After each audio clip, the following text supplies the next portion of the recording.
Willkommen bei Next Move. Mit über 130.000 Aufrufen war die Next News vom letzten Freitag außerordentlich populär. Ganz herzlich begrüße ich neben unseren Stammzuschauern auch zahlreiche neue Abonnenten zu Deutschlands meistgesehenen E-Mobility-Nachrichten. Heute mit diesen Themen: Aktuelle Preistrends bei E-Autos, Preiserhöhung Tesla Supercharger, Coldgate-Update für Ioniq 5, großer Akkurückruf bei Volkswagen, R-Königschau und Neues von Nextmove.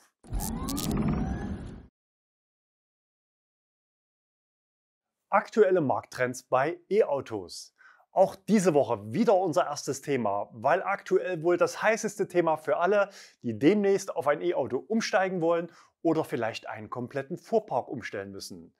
Wir berichteten zuletzt über aktuelle Marktentwicklungen entgegen der bisherigen Trends: Verknappung, Wegfall von Ausstattungen, Preissteigerungen, Kontingentierungen, lange unplanbare Lieferzeiten. Erste Signale gab es beim Cupra Born, der wieder ohne Händlerkontingente in beliebiger Stückzahl bestellt werden kann, und beim Renault Megane E-Tech, wo die Priority Lane für teure Varianten abgeschafft wurde und für alle Varianten noch eine BAFA-Garantie vom Hersteller draufgelegt wurde.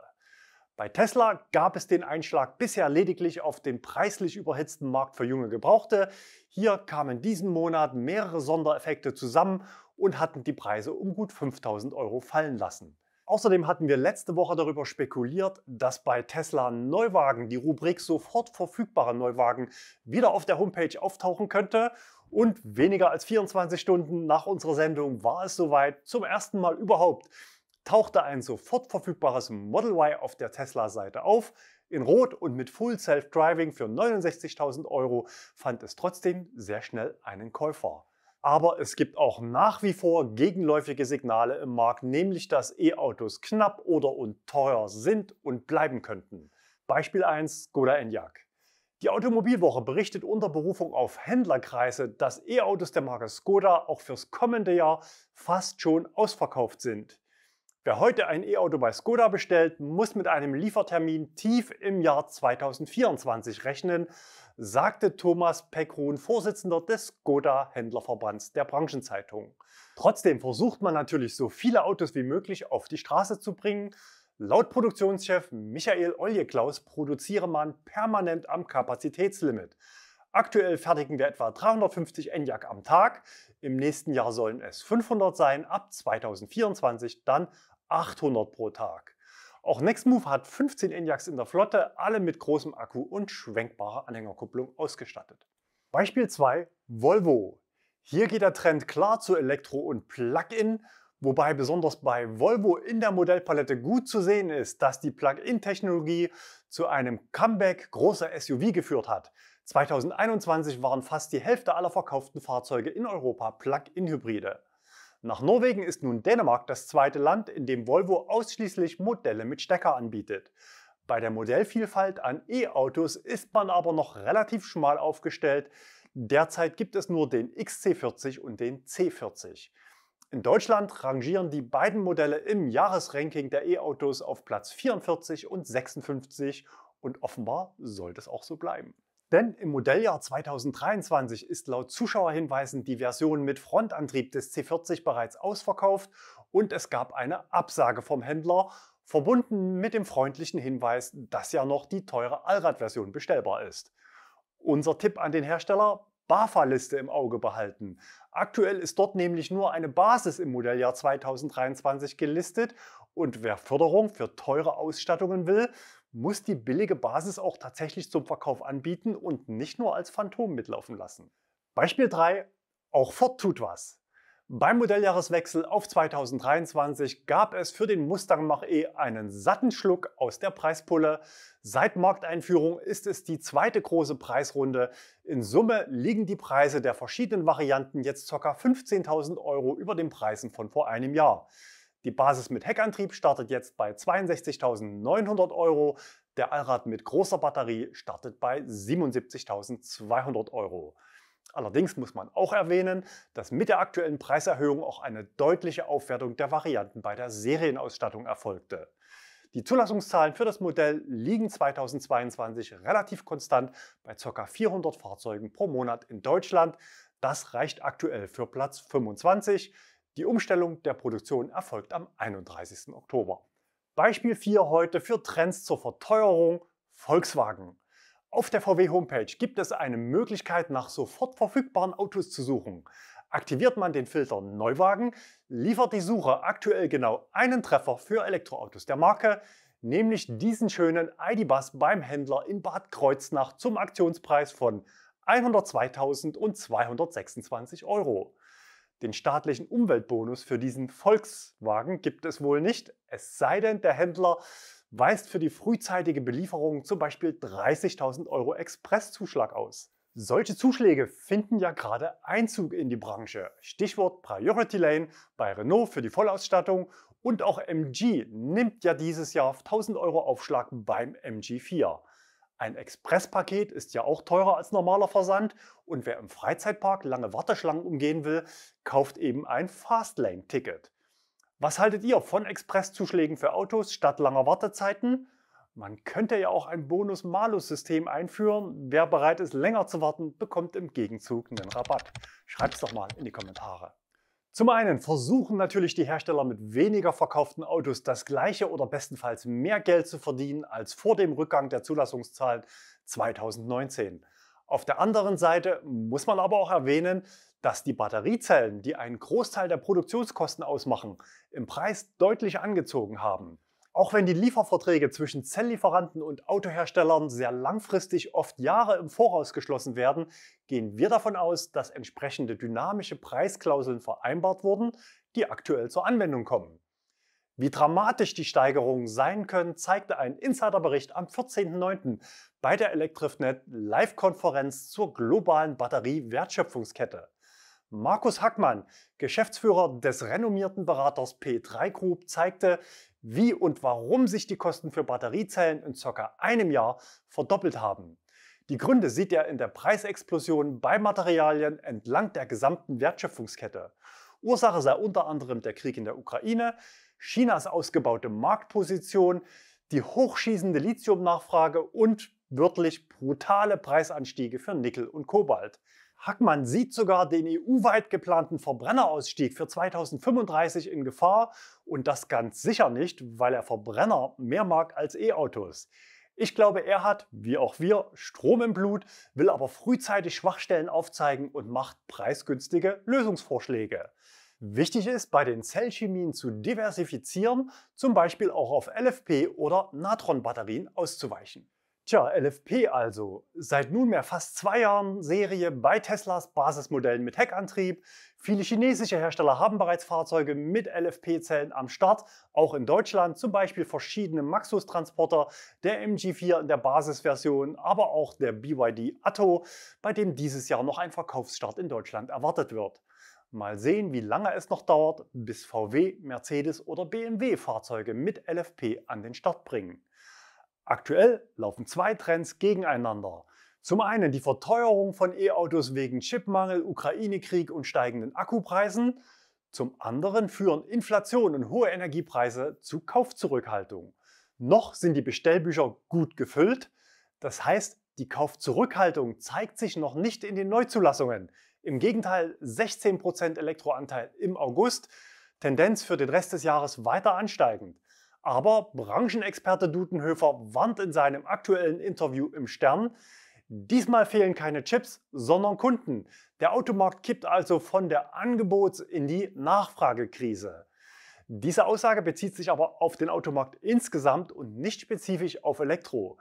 Die Hersteller müssen CO2-Ziele erfüllen, und wenn die Kunden zu wenig E-Autos kaufen, müssen bei sinkender Nachfrage eigentlich auch die Preise runter. Für Deutschland sinken ja kommendes Jahr auch noch die Fördersätze beim Umweltbonus. Ihr seht, der Markt wird von so vielen Faktoren beeinflusst, dass aktuell kaum sichere Prognosen möglich sind.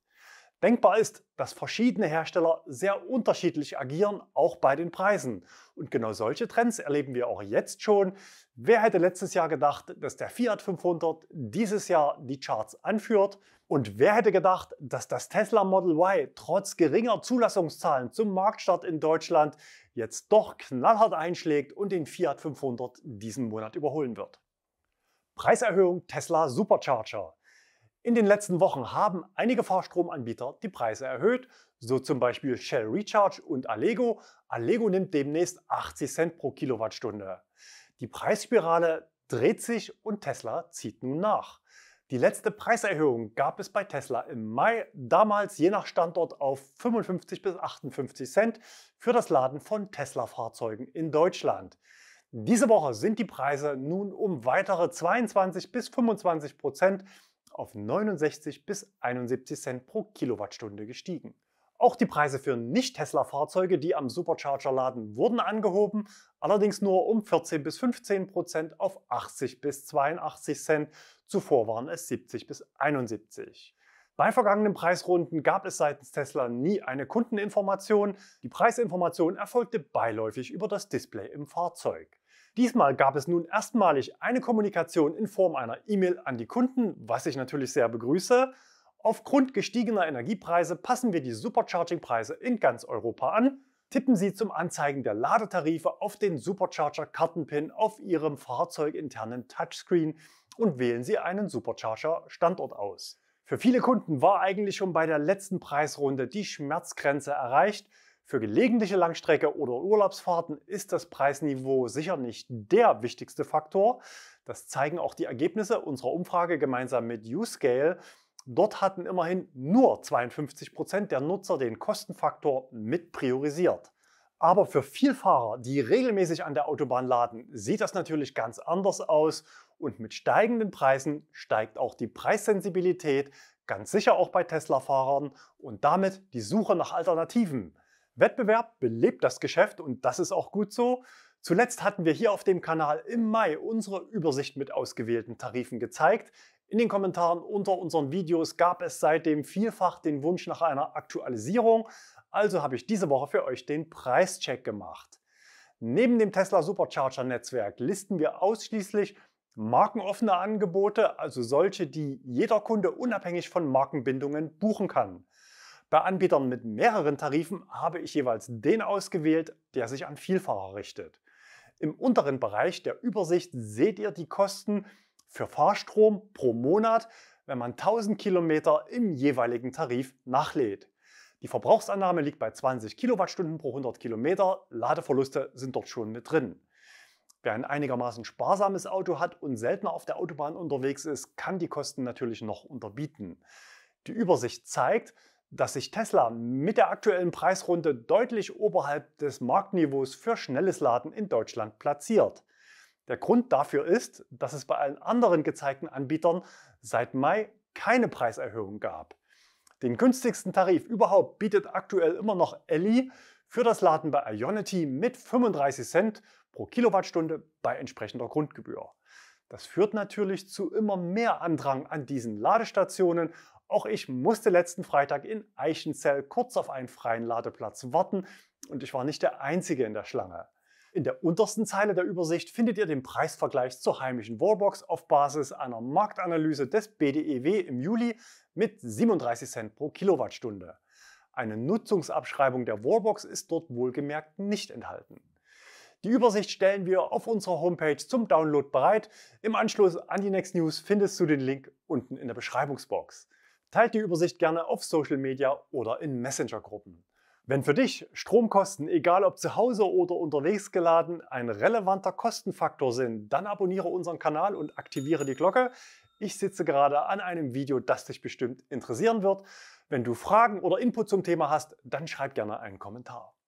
Coldgate Update für Ioniq 5. Wir hatten letzte Woche darüber berichtet, dass Neuwagen beim Ioniq 5 aus laufender Produktion bereits im aktuellen Modelljahr 2022 in der Lage sind, bei einem geplanten Ladestopp bei Bedarf schon während der Fahrt den Akku vorzuheizen, um so die Ladezeit dank des wärmeren Akkus zu verkürzen.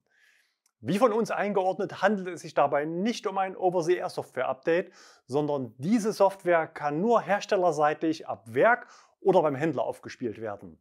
In Norwegen gab es bereits letzte Woche den Startschuss. In der Nachricht an die Kunden heißt es: Hyundai führt neue Funktionen ein, jetzt können alle Ioniq 5 eine Batterievorwärmung erhalten. Die Vorwärmung des Akkupacks wird nun als Update für den Ioniq 5 mit Modelljahr 2022 eingeführt, also alle Ioniq 5, die bisher in Norwegen ausgeliefert wurden. Und so funktioniert's.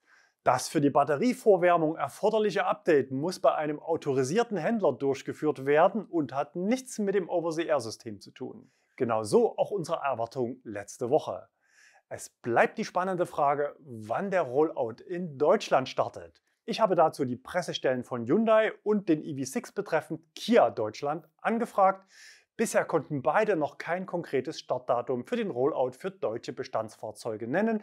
Wir informieren euch, sobald die Aktion bei den Händlern bereitsteht. Großer Akkurückruf bei Volkswagen. VWs eigener Anspruch ist, Marktführer bei Elektromobilität zu werden. Marktführer heißt auch, massentauglich, bezahlbar, skalierbar und mit einer Vielzahl an Modellen.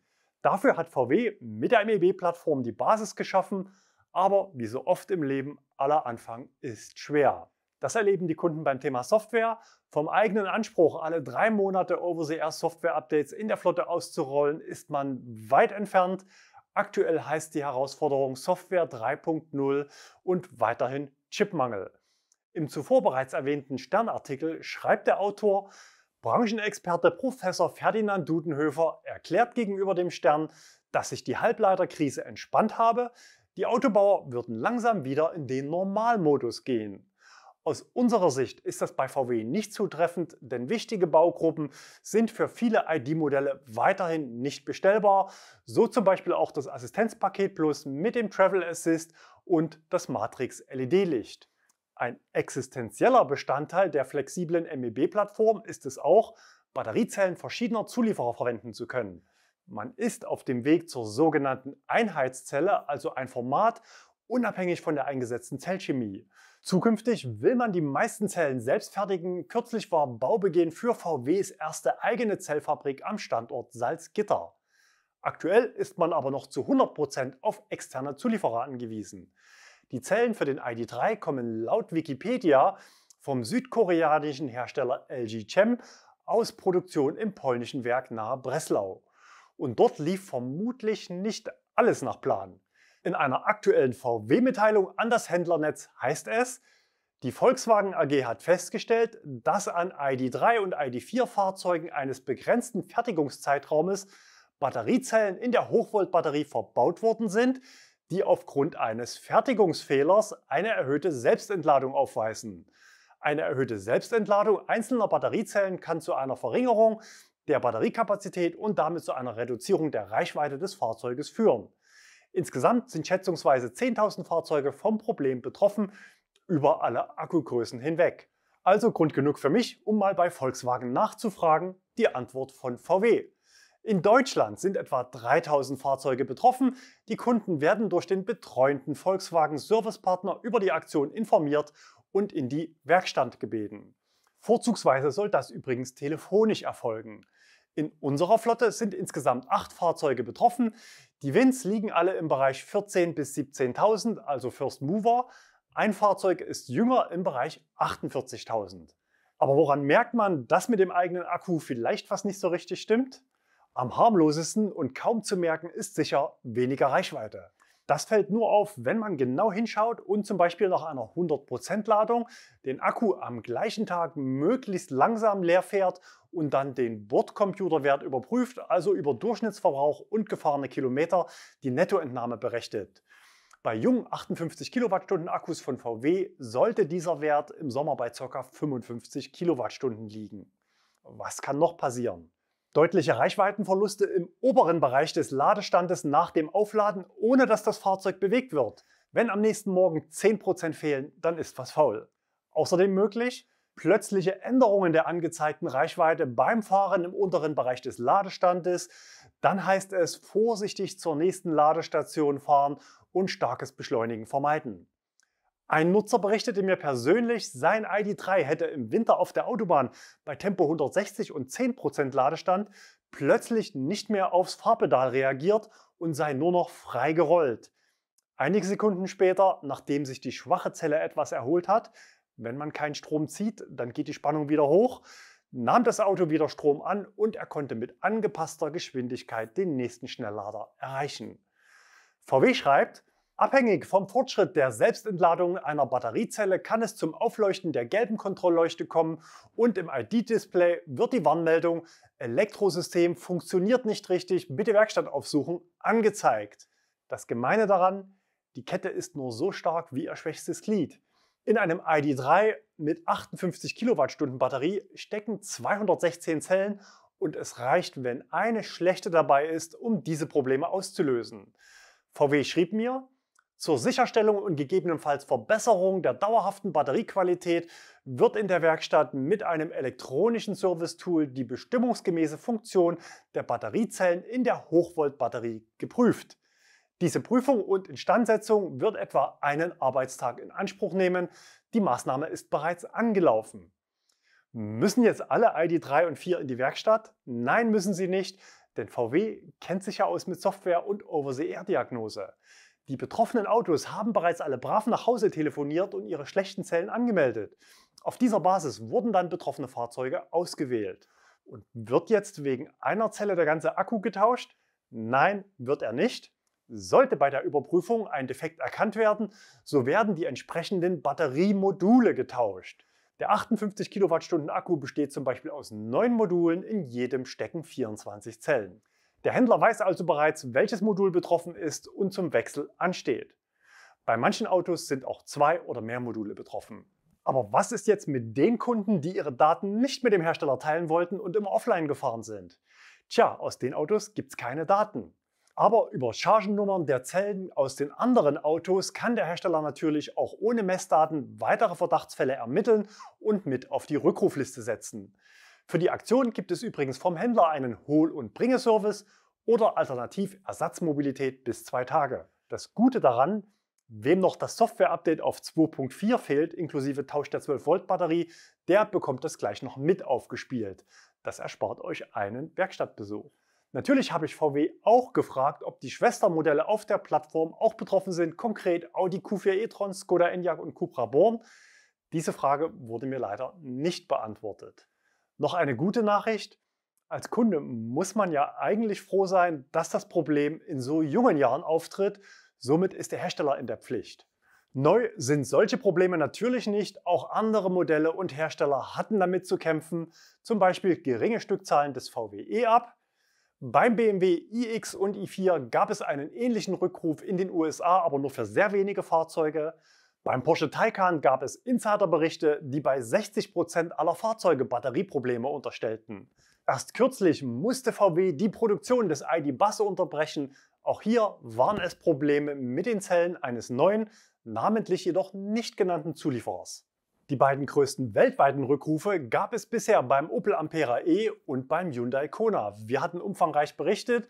Auch hier war, wie beim ID.3, LG der Zulieferer und bei diesen Modellen bestand sogar Brandgefahr wegen Zellschäden als Begründung für den Rückruf. Beim Hyundai Kona läuft der Akkutausch in Deutschland übrigens immer noch. Die betroffenen Fahrzeuge dürfen vom Kunden bis zum Akkutausch nur bis 90% aufgeladen werden. Nachdem Hyundai zunächst komplette Akkupacks bei ausgewählten Händlern getauscht hatte, war man zwischenzeitlich dazu übergegangen, die Autos bei den Händlern abzuholen, zentral zu reparieren und nach einer Woche zurückzubringen.